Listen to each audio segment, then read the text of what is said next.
अक्सर हम अपनी डेली लाइफ में इस तरह के वाक्य बोलते हैं, जैसे कि तुम बहुत बेशरम हो, मानना पड़ेगा तुम बहुत बेशरम हो, मानना पड़ेगा तुम्हारी इंग्लिश बहुत अच्छी है, मानना पड़ेगा तुम बहुत लालची हो। तो इस तरह के वाक्यों को हम अपनी डे टू डे लाइफ में बहुत ज़्यादा बोलते हैं। चलिए समझते हैं कि किस तरह से हम इस तरह के वाक्यों को इंग्लिश में फॉर्म कर सकते हैं। तो सबसे पहले समझेंगे हम इसका स्ट्रक्चर।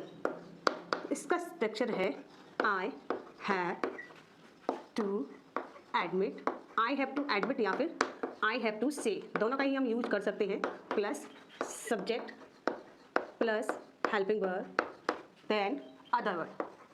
तो क्या हो गया इसका structure, I have to admit या फिर आई हैव टू से प्लस सब्जेक्ट के साथ हम लगाएंगे सेंटेंस के अकॉर्डिंग हेल्पिंग वर्ब प्लस जो भी सेंटेंस में अदर वर्ड होंगे वो लिख देंगे। चलिए समझते हैं कुछ एग्जांपल के थ्रू, जैसे कि मानना पड़ेगा तुम बहुत बेशरम हो, तो इसके लिए हम लिखेंगे मानना पड़ेगा तुम बहुत बेशरम हो। तो यहाँ पर हमने आई लिखा है, तो आई हम जैसे कि हम सेंटेंस बनाते हैं तो ग्रामेटिक रूल से ही बनाते हैं, तो उसमें हम सब्जेक्ट जरूर मेंशन करते हैं, चाहे वाक्य में हो या ना हो, क्योंकि मानना पड़ेगा कौन मान रहा है, मैं ही तो मान रही हूँ कि तुम बहुत बेशरम हो। तो इसके लिए हम लिखेंगे I have to admit, I have to admit तुम बहुत बेशरम हो। तो इसके लिए हम लिखेंगे you are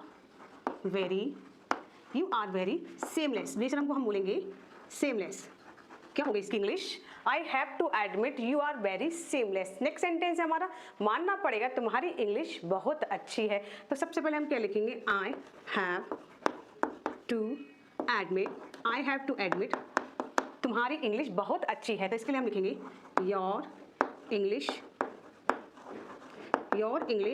is very good, your English is very good, तुम्हारी इंग्लिश बहुत अच्छी है।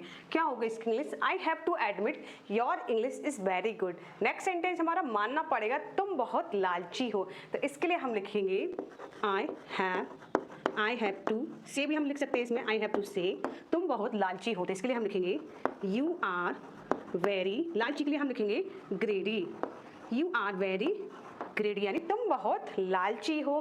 तो आई होप स्ट्रक्चर आपको अच्छे से समझ में आ रहा होगा।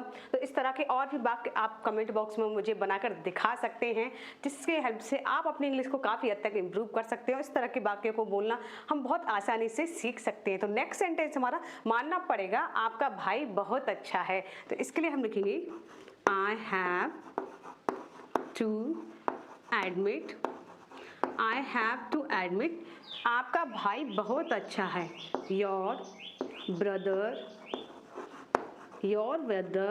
Is very nice, your brother is very nice यानी I have to admit your brother is very nice. तो last sentence is all of you, जैसे कि मानना पड़ेगा तुम बहुत मेहनती हो। तो इसकी इंग्लिश क्या होगी, इसका जवाब आप दीजिए कमेंट सेक्शन में कमेंट करके। तो आई होप स्ट्रक्चर आपको जरूर पसंद आया होगा कि जहाँ भी हमें इस तरह के वाक्य देखने को मिले कि मानना पड़ेगा तुम यह काम अच्छा करते हो, मानना पड़ेगा तुम्हारी सिंगिंग बहुत अच्छी है, मानना पड़ेगा तुम्हारी डांसिंग बहुत अच्छी है, यानी डांस बहुत अच्छा करते हो। तो इस तरह के वाक्य को हम इसी वाले स्ट्रक्चर से बना सकते हैं। तो अगर आप स्क्रीनशॉट लेना चाहते हैं तो ले सकते हैं। तो स्क्रीनशॉट लेकर सिर्फ रखना ही नहीं है इसको, और भी इस तरह के बहुत सारे सेंटेंस को हमें लिखना है एक कॉपी पर और बना के देखना है, और साथ ही साथ प्रैक्टिस भी करना है। तो hope you like this video. If you like this video please like and share this video and don't forget to like, subscribe and follow my channel. So let's meet in the next video with a new structure.